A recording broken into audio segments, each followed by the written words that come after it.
All right, so today we're going to take a deep dive into the world of, American air power, specifically the F-22 Raptor.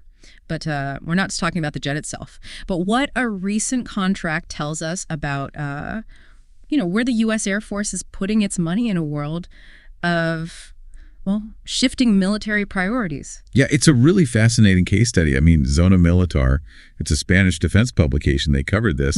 Huge deal Pratt Whitney just got for, keeping the F-22's engines running. And, having that outside perspective, it adds a whole other layer to this story, don't you think? Totally, yeah. It's like we're getting intel from another player's playbook. I mean, we're talking $1.5 billion to maintain these F-119 engines over the next 3 years. That's a lot of money. Yeah. Especially for a jet that's been around for a while now. Yeah, and that's what makes this contract so interesting. You'd think with all these new fighters coming out, maybe they just let the Raptor kind of fade away. But this investment, this is something different. The U.S. is really doubling down on the F-22, even though it's getting older. Yeah, but is that risky? I mean, pouring all this money into an older jet, couldn't that money be used to develop, the next generation of fighters? Well, that's a good question. And it really goes back to this bigger debate, that's going on in defense circles. Yeah. This contract tells us that the U.S. still sees these high-performance manned aircraft as really important, even in a world with like drones and hypersonic missiles. They're basically betting that pilot skill and that human adaptability is still going to be super important on the battlefield of the future. Okay, so it's not just about keeping these specific jets in the air. It's about what kind of Air Force they want to have moving forward. Exactly.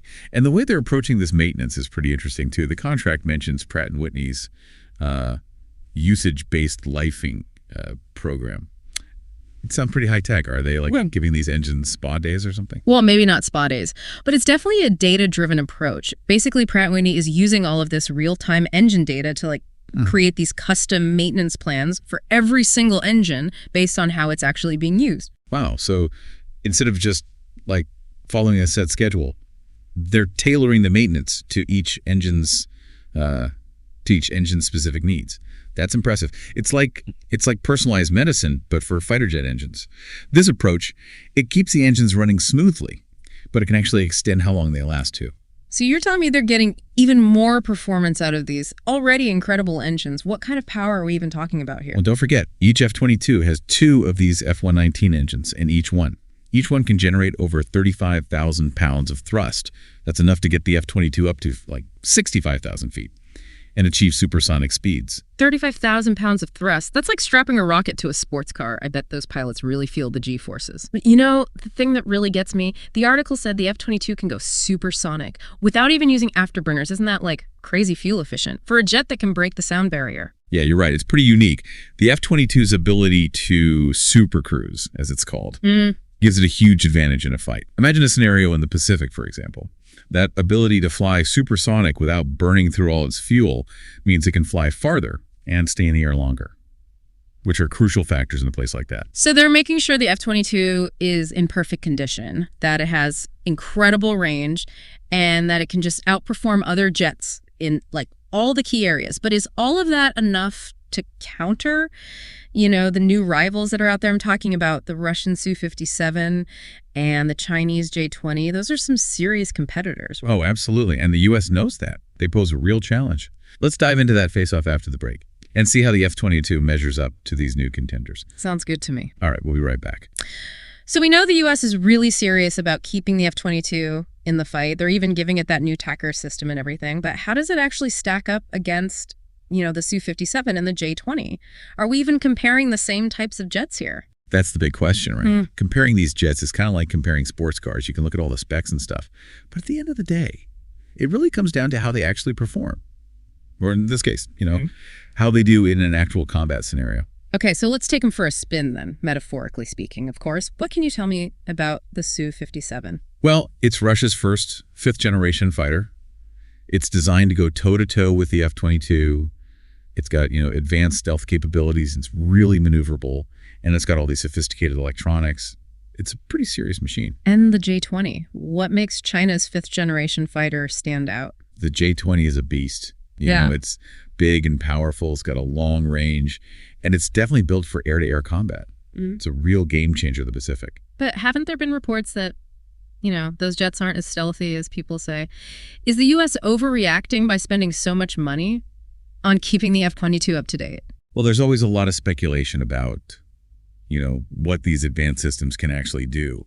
And yeah, it's possible that the Su-57, the J-20, they might not be quite as stealthy as the F-22. That's one area where the U.S. has always been ahead of the curve. So the U.S. is banking on the idea that the F-22's stealth advantage is still really important, even if it costs a ton of money to keep it that way.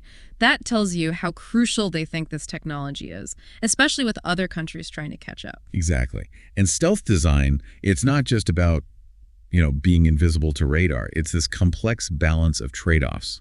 Like sometimes when you reduce a jet's radar signature, it can actually make it give off more heat, which is something a system like TACRS can pick up on. Oh, so that's where the TACRS comes into play. The U.S. is thinking ahead. They know stealth tech is going to keep evolving, and they're already getting ready for that. It's like they're playing chess, always thinking a few moves ahead of everyone else.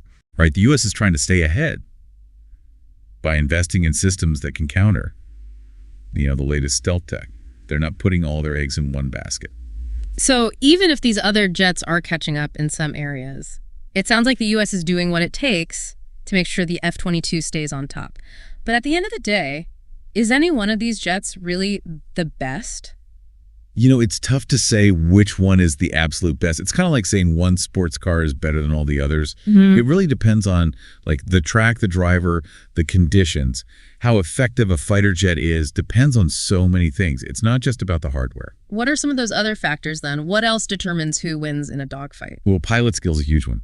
A really skilled pilot, even in an older jet, can still beat a less experienced pilot in a more advanced plane. It comes down to tactics, strategy, and being able to think quickly under pressure. So it's like anything else. Just having the best equipment doesn't guarantee you'll win. Exactly. And in air combat, the stakes are incredibly high. One wrong move can be the difference between life and death. So yeah, pilot training and experience are absolutely critical. This has been a fascinating look at these cutting-edge fighter jets. But it feels like we've just scratched the surface. There's so much more to explore, like the specific capabilities of each jet and what it all means for global security. You're right. It's a really complex landscape. Yeah. And it's always changing. As we wrap up this deep dive, I think it's worth thinking about what all of this means for the future of military aviation and how these advancements could impact all of us, not just on the battlefield. All right, so we've gone over this big F-22 engine contract and what it means for the Air Force, and we even looked at, the competition from Russia and China. What's the bottom line here? What are the big takeaways? I think the biggest thing is, the sheer amount of money they're spending. $1.5 billion just for engine maintenance, and then you've got all the upgrades on top of that, like the TACRS system. It's a pretty clear sign that the U.S., they really want to keep that air superiority, even if it's going to cost them a fortune. Yeah, they're definitely not holding back when it comes to the F-22. It's like they're saying, we're not going to let anyone else take over the skies, no matter what. Exactly. They're putting their money where your mouth is. Yeah. And it's not just about, being ready for a fight. This kind of investment sends a message to everyone, allies and rivals alike. It's a message about American power. It's definitely a power move. But beyond all the politics and stuff, what does this mean for the average person? Why should we care about these fancy fighter jets? Most of us will never even see one in person. That's a good point. It's easy to get lost in all the cool technology and forget about the bigger picture. But these advancements in military aviation, they often end up having an impact on our everyday lives. Like how so? Well, think about GPS. It was originally developed for the military, right? But now everyone uses it. It's changed the way we get around, the way we find things. It's pretty amazing. Yeah, I can't imagine life without GPS now. It's crazy to think it started as a military thing. Exactly. And the same thing could happen with the technology they're developing for these fighter jets, the materials, the engines, the flight control systems. They're pushing the limits of what's possible. And who knows, maybe those breakthroughs will eventually lead to safer, more efficient air travel for everyone. So maybe one day we'll all be flying in hypersonic planes, thanks to the technology developed for the F-22. It could happen, and that's why it's important to pay attention to these developments, even if they seem far removed from our daily lives. When countries try to outdo each other militarily, it often leads to some incredible technological advancements. And those advancements can shape the future for all of us. That's a great point. We've really dug deep into the world of fighter jets today.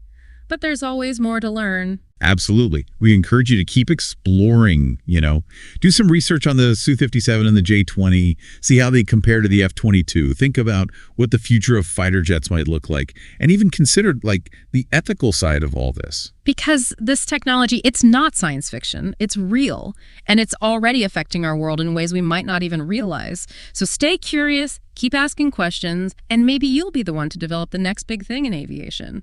Thanks for joining us for this deep dive. We'll see you next time.